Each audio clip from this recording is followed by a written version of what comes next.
All right, guys, welcome back to another episode of Persuasion by the Pint. I'm Jonathan Taylor, along with Sean McCool. And today, Sean, we're just going to do a quick segment. Easy for you to say. Must be the beer. It must be. No, so we're just doing a quick segment today after our interview, and we're going to go through some things. We call this the Persuasion in the Wild. Is that what we call it? Sure.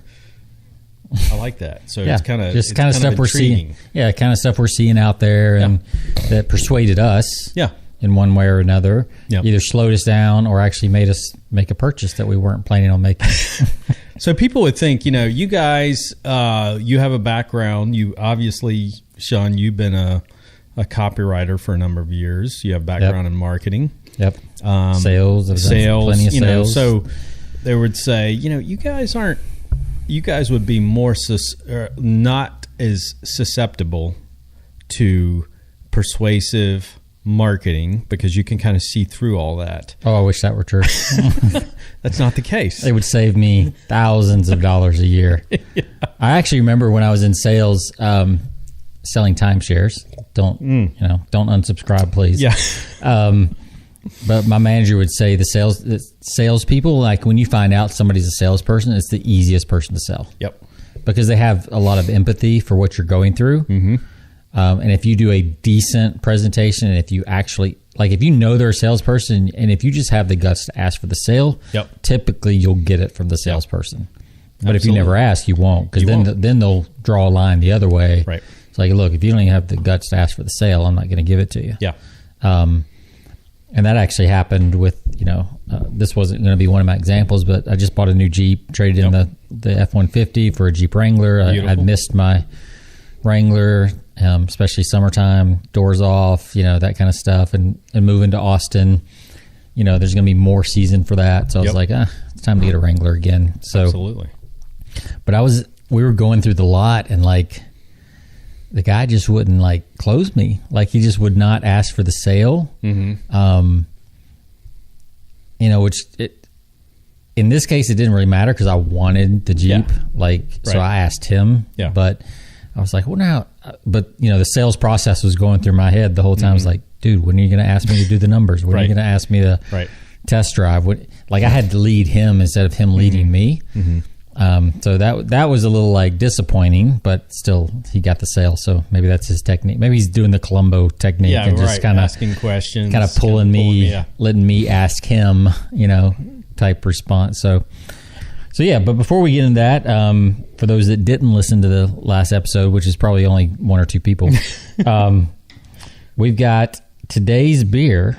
Let me pull it back up. So this is a continuation of our last episode. Yeah, because I had to get a growler because it was not available in bottles or cans. So it is the Goose Island Bourbon County Stout. It's an American Imperial Stout with a whopping 15.2%. Highest we've ABV. Ever had. And it's got to be. I know IBU. It is. It's the highest we've ever had. Yeah, so. Absolutely. I've had one other place, like a Casual Pint, where they had it on tap at 15%. Mm-hmm. But to actually be able to carry something that stout out of the store I was like, wow, that's pretty stout. And it's really good. It's very rich. You're not just gonna pound a case of this. But you could sip this all night. Yeah, it's just that kind of. This is it's kind of comparable to the Dragon's Milk, but it's definitely higher ABV. I think that one is, if I'm not mistaken, that one's around 12%. Yeah, I don't know where the line between regular alcohol and liqueur crosses. Is that 20% or what it is? But we're pretty close at 15.2. We have we're teetering on the edge. I mean, this is almost like drinking a Bailey's or something like that, with a different flavor. But so we like to live on the edge, and so henceforth we will drink on the edge. Yeah. So, but really good Goose County bourbon, something. Yeah, I don't know. We'll put a picture. You like to go back to Total Wine and Spirits. Obviously, we've mentioned them a couple of times on the show. That's one of your favorite. Well, it's the size of a Yeah, it's an old it's huge. Walmart, like the old Walmarts. You know, it's easily 30,000 square feet, I think. Well, it was an old, here in Knoxville, it was an old H.H. Gregg electronics store. Yeah. So it's that big. That's huge. Yeah. Did not find our buddies at Braxton Brewing in there, but there's so much stuff. I just don't know if it was there and I didn't see it. Sure. But I did see them on the shelf at our local coffee shop that does beer as well, which is Honeybee. And they had one of the Braxton Brewings, and it was a raspberry stout, and I had that. So if you're swinging by Level Road, just remind you that they're there. So, well, let's talk about our. I'm getting ready to literally, as soon as I leave here, we're driving out to Austin for taking a road quarterly meeting with capitalism.com. So we're going to do this short segment, and I've got a couple of examples, and you've got an example of Persuasion in the Wild. Persuasion in the Wild. I have where we were persuaded. Where we as marketing and salespeople were literally captivated and persuaded because either to complete the purchase like you were, or in my case, it just stopped me and made me be like, okay, when I'm ready for that product, I'm going to buy from these people. Sure, like absolutely. I'm not quite there yet, which is another great example of kind of playing the long game in persuasion and influence. So I'll kick it off. All right, so I got this mailer in the mail, and we'll put a picture online if you're not watching us on YouTube. And it was an envelope, and I didn't realize it at first. I thought it was actually from Casper, the mattress company, because they've got like a lower section stripe on the outer envelope that says Casper up to $100 off your mattress. And because we're getting ready to move to Austin, we're kind of thinking about, do we take the mattresses? They're kind of getting old. Do we buy new ones when we get there, whatever. So mattresses have been on our mind. I don't know how they knew that, but they did. Mattresses but what really got me, and it's actually, this is interesting because it's a combination of two things. I've seen lately on TV, Casper has been doing a pet promotion where they're showing puppies and kittens sleeping on the Casper mattress. Okay. So it's like so comfortable, your pet will, love it. And like, who doesn't love puppies and kittens sleeping on mattresses, right? So, I mean, like, it tugs on the heartstrings. Well, apparently I'm on a list somewhere that says I'm a pet parent because this envelope says... Well, you are. You just got a new puppy. We did secure a puppy. We don't have him yet. Okay. So he was just born yesterday. All right. It's going to be a European boxer. Oh, sweet. Black with a little bit of white. So we're taking names. We're doing... Uga? We're doing... he's black, so it's not going to work for Uga. Okay, but all right. We've got Odin, Marvel, Samson, Diesel. Yeah. Is one of the top ones. Diesel. Yeah, Diesel is my favorite. Yeah. Odin and Marvel feel a little too trendy. Yeah. They're cool names, but they feel a little trendy. Yeah. Samson's cool. Yeah. Because the European boxers are about 10 to 20 pounds heavier than the American boxers. Yeah. So he'll end up being 85 to 100 pounds. Nice. And just kind of a jet black color with a little bit of white on the chest. So we're thinking Diesel. But I like that. We lost our pet about a month ago. Yep. And that's been hard. But we got this envelope in the mail with cute puppies. And I think they're actually boxer puppies. Like, I'm telling you, it's creepy like how accurate that is. So my guess is they bought this list from, we're customers at Banfield and PetSmart. So my guess is they bought a PetSmart list. I don't know how else they would know. There's a couple other pet products we buy online. And then it says exclusive offers for pet parents from premium brands. And what's in all bold is the word pet parents. Yep. So you're like, holy, that's me. Yep. So let me see because we'll do stuff for our pets that we won't do for ourselves. Oh yeah, of course. So I had to open it up, and there's like inside here, and I really opened it up for the mattress, but then when I got in, it's one of those. It's almost like a Valpak. Yep. But it's premium brands, and it's specifically for people with pets. Is what the envelope says. So there's the mattress. There's household cleaning that's like the all natural cleaning, the Myers cleanings, and that kind of stuff. Wi-Fi cameras. Like none of this actually is pet products. But there is one called Embark, which is a DNA test for your pets. but none of the other ones are actually like pet companies. Right. But the brilliance here and the persuasion element here is that they segmented their list and they mailed and they created a different envelope, different graphics specifically for pet parents. Absolutely. And that is enough to get me to stop and open up the envelope. Yep. And like I said, it was a combination of the fact that I actually thought this was a Casper mattress envelope, not kind of a bulk mailing. Right. And so it was the combination of the envelope and seeing the TV commercial with the Casper pets. So that was mine that stopped me. Very specific, or I mean, like you said, very tailored. For what I guess the takeaway here, the lesson is like they had to spend a little bit more money on graphics and designing and time to design a envelope for pet parents. Right. But the inside, the mailing costs, it's all the same. Yeah. So by segmenting out the list, they got my attention. Whereas if this was just, premium offers for, premium brands or whatever it might have said before, like on the back, like the back would not have got my attention. It's got it's got the 6 different products that are in here. Yep. With the discounts and things like that. And I'm like, meh, no big deal. But the puppies and the free and the exclusive offer for pet parents on the front, like I'm going to look at that. Yeah. So you had an interesting experience. Yeah. So I do.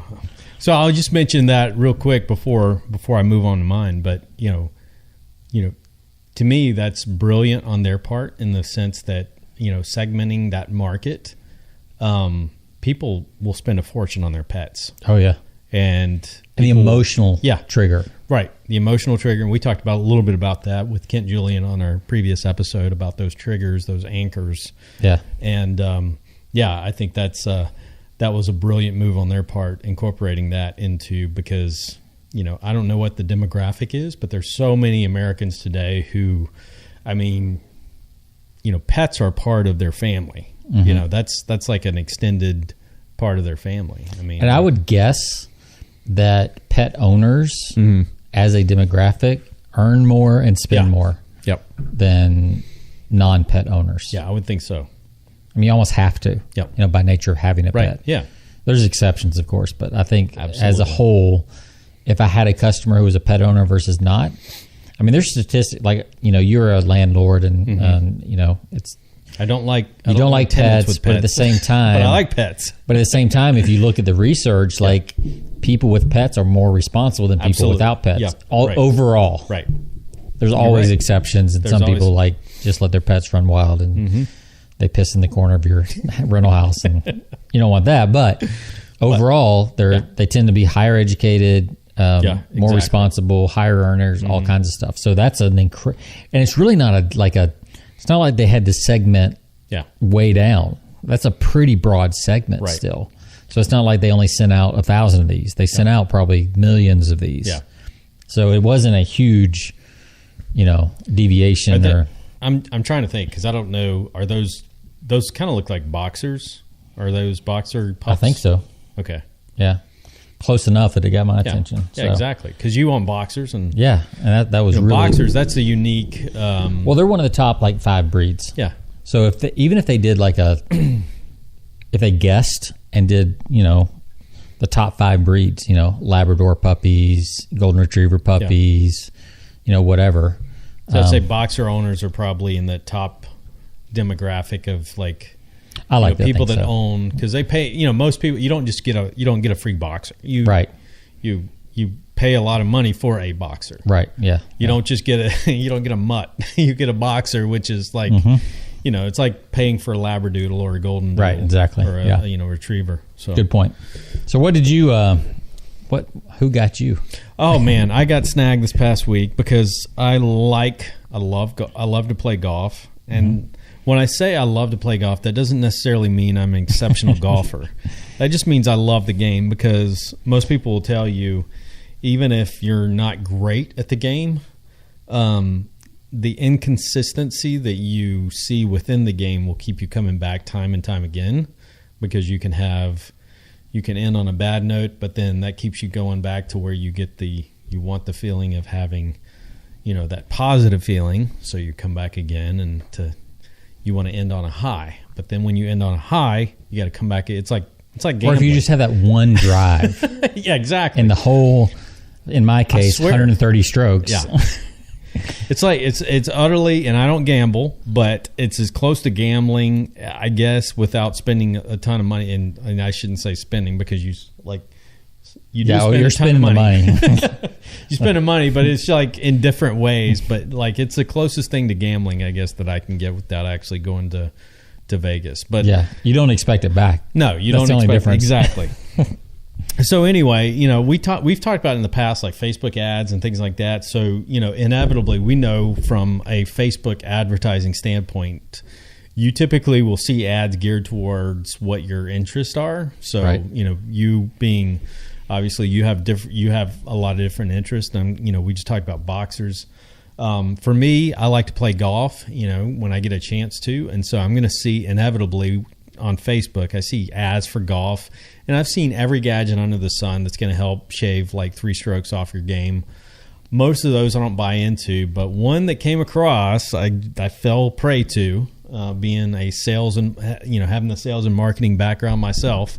Just about it was the week before last, I saw an ad that came up on the GX7, which I'm holding right here, and sure enough, I went through the ad and I clicked on it, and it took me to a really, really good sales page. And I'm probably going to share the link on it because, it kind of, we went through breakthrough advertising, and the copy in this ad was pretty much synonymous with everything that we went through in breakthrough advertising. From John Carlton. Yeah, he's a big golf copywriter. Yeah. I mean, he may have written this. He may have. Which, if you fell prey to that, you're off the hook. I fell prey to it. I will go to your bat with your wife and be like, "Look, John Carlton wrote this. Like, he didn't have a chance." It was long copy, and it kept me reading almost. What's the headline? Almost to the end. So I'll read the headline to you. You may never take your driver out of the bag again. So, that's good.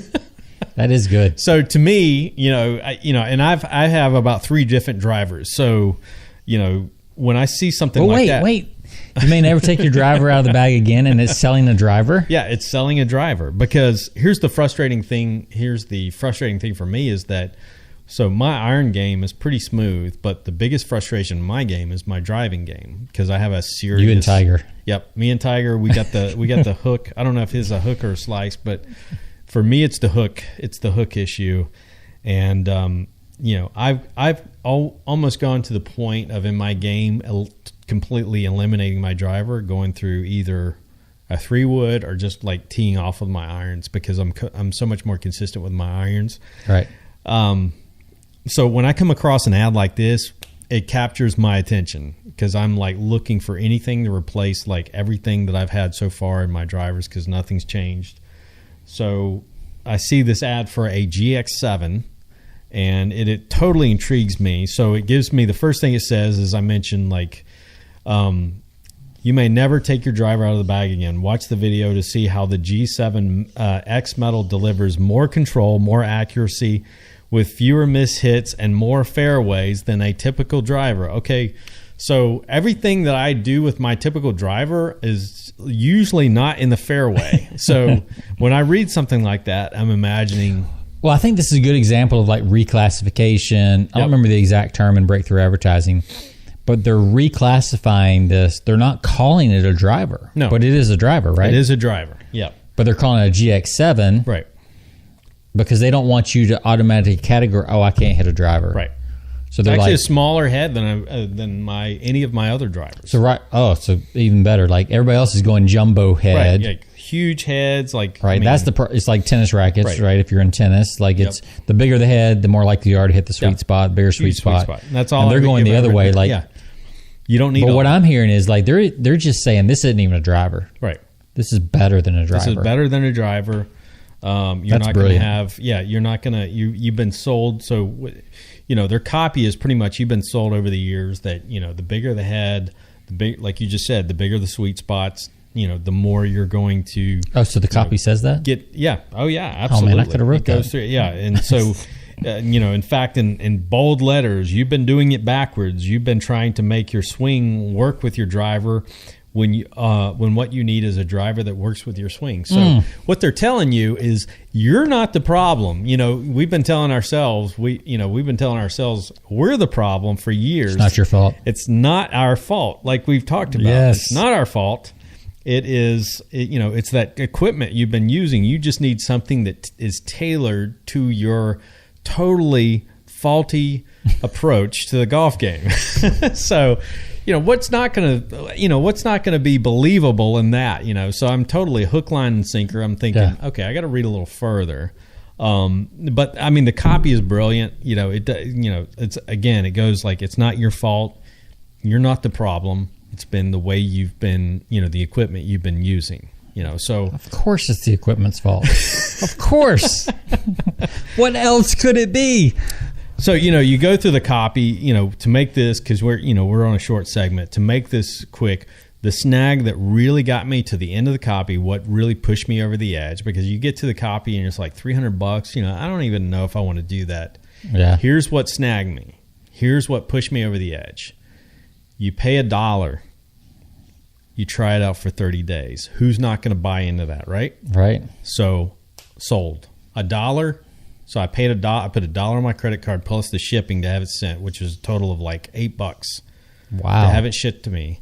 You try it out for 30 days, which I'm going to be testing this out at the driving range this weekend. If it works, if I like it, then I hold on to it. But if I don't, you send it back. You're not out anything. So, all right. So what's the likelihood that you'll actually return it? Pretty doubtful. Pretty doubtful. So before we started recording, you told me you had how many other drivers? 3. So yeah. So they know the likelihood this is going back is very slim. They don't know this. I'm not going to. Hopefully, they don't see this episode. But yeah, I mean, it's. But that means they've done their research. Like they know people will take a chance on a driver, and they also know that most people won't return it. Right. And it's a hassle to return it. And that goes back to, what we've talked about in the past is like putting the, people are sometimes afraid to put a guarantee on their copy. And from a persuasion standpoint, putting a guarantee takes away all the, what that did when they put that guarantee, like $1 down plus the shipping, it took away all the angst of thinking, I'm going to put like $300 down on my credit card right away, and they're going to ship it to me. And then my wife's going to say, okay, what, you just put $300 down for another driver, know? And so with this, like $9, that doesn't raise the eyebrow like $300 does, right? Right. So it's like, so I'll figure it out later. In 30 days, if I can prove that my golf game has improved, I can go back and easily sell her when they charge that extra $299. Because now you believe in in 30 days, because I'm a believer in it. Or you won a game of match play. Right. Yeah, exactly. If I've shaved a few strokes off, then I've committed. It goes back to also what we talked about in, persuasion is commitment and consistency. So I've stuck. I'm consistent with this. I've committed to it. Hopefully. And what are the chances? Like you're actually gonna you go out to the driving range this weekend. What are the chances that you're actually going to blame the driver on the first attempt? At the driving range. I'm going to say what everything else that I've used in the past. I must be swinging. It's my swing. I just need to work with it a little bit longer. I need to work with it a little more. But you wouldn't have done that at $300. No, exactly. So that's what pushed me over the edge. That $1 down plus the shipping, obviously, which was like $8. Which is still like crazy. I mean, that's a really aggressive offer. Yeah. I mean, they're probably from China. They're probably paying $5 total for the driver. But the number of sales that they will increase with that offer compared to a $300 offer, it's got to be 1,000% more. So even if they get a 20%, 30% refund rate, they're still far ahead of the game. Yeah. Because everybody else's driver is $300. Yeah. So I could go to Dick's Sporting Goods or wherever. Golf USA, whatever it is, and actually test a driver at $300. But, this is a online version. It's not really a driver. It's a GX7. Right. I can't get it in the store. and it's only $8. Right. Like, how can I not do that? Right. I mean, that's the definition of a great offer. It's an amazing offer, and again, it's what pushed me over the edge, because without that, I get to the end of the copy, and so I'm about to leave the ad, and that's where it says, because it's going to be expensive, right? Yeah, it's $300, and I've already got 4 other $300 drivers. Oh, now it's 4. Why do I need another? It was 3, now it's 4. Okay, 3 or 4. Okay, I think I've maybe gotten rid of 1 or 2, but yeah, 3 other $300 drivers, $300 drivers. So why do I need another? Right. But when you offer me something different, and so I'm scrolling back up on the ad copy, and it says, wait, you want to see how, it pops up the window, wait, you want to see how you can get this for $1 to try this out for 30 days for $1? Oh, so it was a pop-up offer? Yep. Oh, very cool. So it captures my attention. I click on it, and it takes me down. That's a really good distinction, though, for listeners. Like, so had you kept going and just gone through the process, It would have been $300. Right. Is that what I'm hearing? Yep. But because you ventured towards the little X, the X of death, they were like, oh, let's get him because he's about to leave, and they know. That's right. They're honest enough to know he's never coming back. Yep. We got him on an impulse ad. Yep. Let's at least put it in his hands. Yep. So they don't introduce this $1 right away. It's only when you're about to click off the ad. Yeah. Oh, which is brilliant. Yeah. Because if then they can offset their traffic cost forever. Yeah, because so the believers that read the copy and be like, oh yeah, that makes sense. I'm going to buy it at $300. Yep. Like that pays for traffic cost at full price. Yep. Because this is probably cost to them is $20, $30, $40. Right. Even with shipping and all that kind of stuff. So that pays for traffic. That pays for all that stuff. And then for the people who are about to escape, they got the $1 trial. Yep. It's no big. Not to mention they have they had a ton of testimonials on their site. From people. Have they done any follow up with you yet? No, none yet. Okay, but they have been pretty consistent. I actually just got it in. It just arrived Thursday. Okay, so I haven't even had a chance to test it out yet. But okay, I'd be curious. I would love to keep an update on this and see somebody that's that good at front end marketing has to have a back end offer. Oh sure. And that's the other thing. Their ups. I guess their upsells were incredible. I was impressed because, literally just purchasing this, they were trying to, sell me as I was checking out. Okay, so there was an upsell. Additional like irons and things like that, which I don't have a problem with my iron game. It's this is my problem. Okay, but they're trying to But they did make additional offers. Oh yeah. They made a ton. I mean, it was at least 3 or 4 more offers. But before I had to click to the final. No, thank page. you. I'll continue to suck with my iron game. The click shaming. Oh man! Which, by the way, is proven not to work. Just, right. If anybody's curious, who wrote the Thrive Themes? They did a test on click shaming. Yeah. It's anything that says no, I don't want whatever the result is. And they found that was actually less effective than just saying no, thank you. Yep. So, I think it's completely insulting. Yeah, I do too. To most people, and so I think it's terrible. I saw an example, especially when you got the sale, then to just turn around and it gives you that used car or that not even used car, new car deal. When you buy a car and then they try to sell you the warranty and the gap insurance. Because I just went through that with my Jeep, and I was like, I'm not buying any of that crap. It's not doing it. I saw a click shaming example a few weeks ago when I didn't buy insurance for air travel. Mm-hmm. And you see it all the time. They try to upsell you on air travel. So there was a little click shaming there.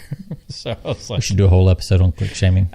It's it's really sad because I've seen some pretty big examples, and it's most people. I can't imagine. I kind of cringe when I see those. That when they pop up, I can't imagine most people thinking, "Oh wow, I need to take advantage." Oh well, since you said it that way, since you just insulted the hell out of me, I think I should do something. So. Yeah, it's just not going to work. I mean, it's crazy. All right, so what else? Well, I was going to go into something else, but we kind of went went kind of long, so I'll save my other one for another time because I do need to literally need to get on the road. Scoot. And all right. But we've got another good one for another short episode. Absolutely. And, let us know if you like these short episodes. We'll definitely do more of them. Yep. And we enjoy talking about them. And it gives us an excuse to buy stuff online. And then you can now write that driver off. I can write it off. If it works, I will know this weekend. Even if it doesn't work, you can write it off as a test. Absolutely. I mean, with the right accountant. Because as we know from commitment and consistency... Since I've made the commitment, it must be my fault if it doesn't work. Well, you talked about it on the podcast, so it's like work. It's too late, yeah. It's like work, so you can write it off. Exactly. Yeah, I will. Yeah. So, well, thanks again, guys. Thanks for watching. As always, you can find us at persuasionbythepint.com, and you can find us, our podcast platform, on any of your podcasting platforms, Stitcher Radio, iTunes. Just do a quick search, and when you find it, give us 5 stars if you would. And we appreciate it. Thanks again, and we look forward to seeing you next week. See you then. Thanks.